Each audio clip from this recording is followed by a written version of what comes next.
It happened to us 6 years ago. We were living in a remote area surrounded by trees. My cousin Jake was visiting us. It was supposed to be fun. Movies, late-night snacks, and staying up way too late. But that night, something else stayed up with us. My parents had gone out for the night and wouldn't be back until late. The house felt different when they weren't around. Bigger, quieter. My father had installed motion sensor lights at all 4 corners of the house just to be safe. Living in a remote area, we had to be careful. Bears, coyotes, or even strangers could wander too close. They had always worked fine. If something passed by, they'd turn on. But that night, they signaled something was wrong. It started around 10 p.m. Jake and I were watching TV when the backyard motion sensor light turned on. I grabbed my phone and checked the security cameras. The feed was dark except for the glowing light. Nothing moved, no animals, nothing. Probably a bird, Jake said. He didn't sound sure. We went back to watching TV. 10 minutes later, another light turned on. This time, the front yard. I felt uneasy. I checked the cameras again. Nothing. Jake locked the doors. We tried to ignore it, but then the side yard light came on. One by one, they were lighting up. Something was moving around the house. We turned off the TV and listened. The house was silent. Then a noise, a soft tapping on the window. I turned my head slowly. The curtain was closed. I couldn't see outside. "Don't open it," Jake whispered. The tapping came again, this time on the other side of the house. Something was circling us. We checked the cameras again. For a second, I thought I saw movement near the back fence, a tall shape. Then it was gone. Jake and I didn't speak. We just stared at the screen. Then the backyard light turned off. Something was in the dark now, watching us. The motion lights stopped turning on, but we knew it was still out there. We kept the doors locked and the curtains shut. Then we heard it. A voice. It came from the backyard, a whisper. "Let me in." I froze. The voice sounded wrong, like it was copying someone. But the words were empty, like an echo. Jake shook his head. "Don't answer." We stayed quiet. Then footsteps, slow, heavy, moving around the house. The front yard light turned on again. We didn't check the cameras. We didn't want to see it. Then a knock on the door. Then harder. The voice came again. "Let me in." It sounded closer. Jake gripped my arm. "That's not a person." We sat in silence, hoping it would go away. The knocking stopped. But then the voice came again, from the side window. This time it said Jake's name. "Jake, let me in." Jake's face went pale. It wasn't just repeating words. It knew us. Neither of us moved. Then the backyard light turned on. I couldn't help it. I checked the camera. Something stood there. It was tall, thin. Its limbs were too long. Its skin looked stretched, like it didn't fit right.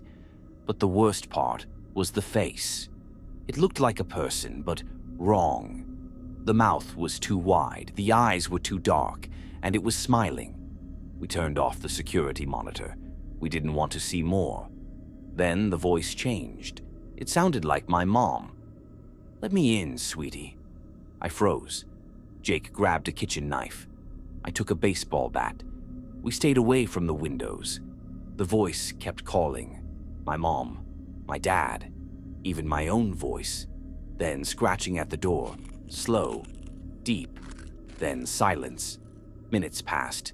Nothing happened. We stayed still. Then the back door handle moved. It was trying to get in. The motion lights turned on again. But this time they didn't turn off. I held my breath. The thing outside wasn't moving anymore. It was standing still, watching. Then it started laughing. Not real laughter, just a sound, a broken copy. I gripped the bat tighter. We needed to do something. Jake whispered, "The car." It was in the driveway. If we ran fast enough, we could make it. I checked my phone. 1 bar of service. I sent a text to my parents. Something is outside. No response. We had to move. Jake counted to 3. We ran. The front door slammed behind us. The cold air hit my face. The car was only a few feet away. The porch light flickered. I saw something move out of the corner of my eye. I didn't look. We reached the car. Jake yanked the door open. We jumped inside and locked it. I fumbled with the keys. My hands were shaking. Then something tapped on the window. I didn't turn my head. I didn't want to see. I started the car. The engine roared to life. The headlights flashed on. For a second, the driveway was empty. Then it stepped into the light, tall, smiling. It opened its mouth. My mom's voice came out. "Where are you going, sweetie?" Jake screamed, "Go!" I slammed the gas. The tires screeched. The thing didn't move. It just stood there. We didn't stop until we reached town. We parked near a gas station and sat in silence. Then my phone buzzed. A text from my mom. "Be home soon." "Everything okay?" I didn't know what to say. We never told my parents what happened, but we never stayed in that house alone again. And sometimes, late at night, I think about it. The way it moved, the way it smiled, and I wonder if it's still out there, waiting.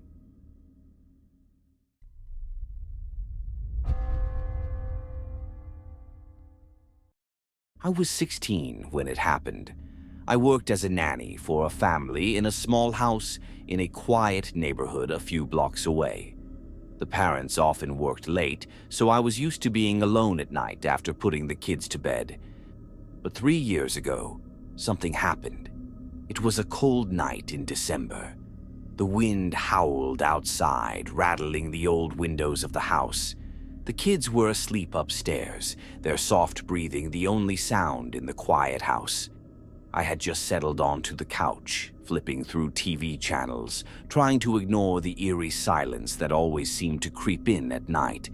Then someone knocked at the door. It wasn't a light tap. It was heavy, demanding. Each bang against the door sent a shiver through me. The sound didn't belong in the quiet of the night.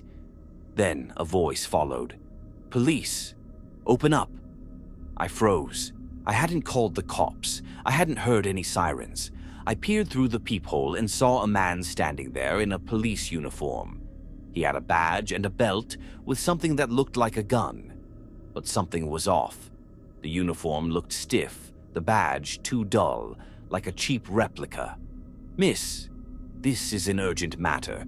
Please open the door." His voice was calm but too firm, too rehearsed. I didn't move. "What is this about?" I asked. "There's been a break-in reported in the area. I need to ask you some questions." "A break-in? There should be flashing lights, more officers." I glanced out the window. The street was empty. No patrol cars. No neighbors outside checking on things.